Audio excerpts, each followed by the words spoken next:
Dudes, what up? Zach Evanish here, UndergroundStrengthShow.tv. Gonna do a little Q&A here. Got a question from Robert at CrossFitDoneRight.com. It's a explosive power question. So it's for basketball, but it's for explosive power, and I think that this is really applicable to all athletes. So check it out. Hey Zach, I'm an Underground subscriber, CrossFit coach, and strength conditioning coach. I'm a huge fan of the work you do. Very grateful for the wealth of info you put out. It has been a tremendous help in programming for myself and for my athletes. My pleasure, Robert.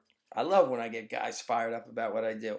My athletic background is in basketball, and like most basketball players, I've got an infatuation with jumping ability and jumping exercises. My experience has led me to see the benefits in increasing jumping ability for increasing athletic performance, but also for the benefits of using jumping exercises as a means to increase overall fitness.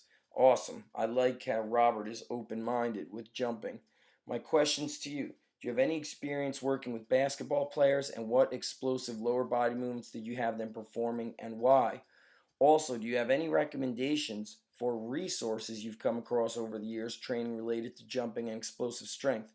Some of my favorites come straight from Louis Simmons, including Special Strength Training Manual for Coaches by Yuri Verkhoshansky, Explosive Power and Jumping Ability for All Sports by Starzinski and Sozanki, and the Westside Barbell Book of Methods. Thanks, Zach. Appreciate your time. Robert Kopke. Robert, my pleasure. So those books, absolutely. You want to read into any information that Dr. Yesse's put out, and I'm going to answer this on my blog. So below it, I'm going to link up a video of how he differentiates plyometrics and shock training, because he just felt that plyometrics is overused. If you look at Secrets of Soviet Sports and Fitness Training, which was written in the early 70s, I believe it was written before I was born, what they were doing back then is light years ahead of what like 98% of strength coaches are doing today. So early 70s to now 2011, almost 2012, we're talking about 40 years. So light years ahead. I will link up Dr. Yesse's YouTube channel, and also my buddy Johnny Hines was huge with jump training. He was actually the strength and conditioning coach for the LA Clippers, I believe in the 80s and 90s, and he actually trained Woody Harrelson for the movie White Men Can't Jump.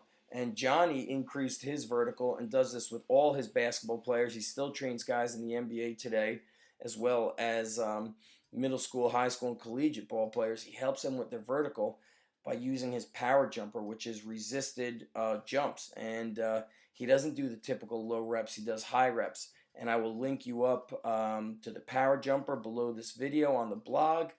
And what else? And I believe that Johnny has a very little ebook on his website on how to increase vertical jump in a very short amount of time. Now, how did we train our basketball players?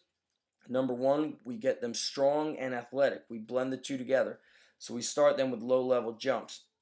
Those athletes that are able to build up to high box jumps and have developed a appreciable amount of strength, we just increase the box jump height. We do weighted box jumps holding dumbbells. We might do something that I learned from Joe, where they might do a vertical jump holding dumbbells in their hands, and they vertical jump one rep. When they land, they drop the dumbbells and they transition immediately into an explosive box jump. So that's very similar to doing kettlebell swings with high, explosive speed, and then going and ripping into a heavy deadlift. I think it's called potentiation, some crazy shit like that. The bottom line is it hypes up the nervous system and makes it feel it. Your body thinks that it's about to use the weighted position. So when it goes to jump without the weights, it's exploding. It's just revving up more of the nervous system. So I hope that helps you. I'm going to link up a lot of resources and videos below. And I am a big believer in not just making guys strong. Stronger is not the end-all, be-all answer. You always hear how, like, oh, stronger is better, stronger is faster. I know a lot of strong, slow guys. It's about getting them stronger, improving athleticism, using movements that increase their power, like what I was just talking about, and also improving body composition. If they're carrying too much fat, they're going to be slow. You know, you look at Joe DeFranco, a lot of times when he has to prepare a guy for the NFL Combine and he wants to increase his vertical, his broad jump, and his 40, those guys are losing body fat. So I hope that helps. And Zach Evnish here, undergroundstrengthshow.tv, undergroundstrengthnation.com. Peace, guys.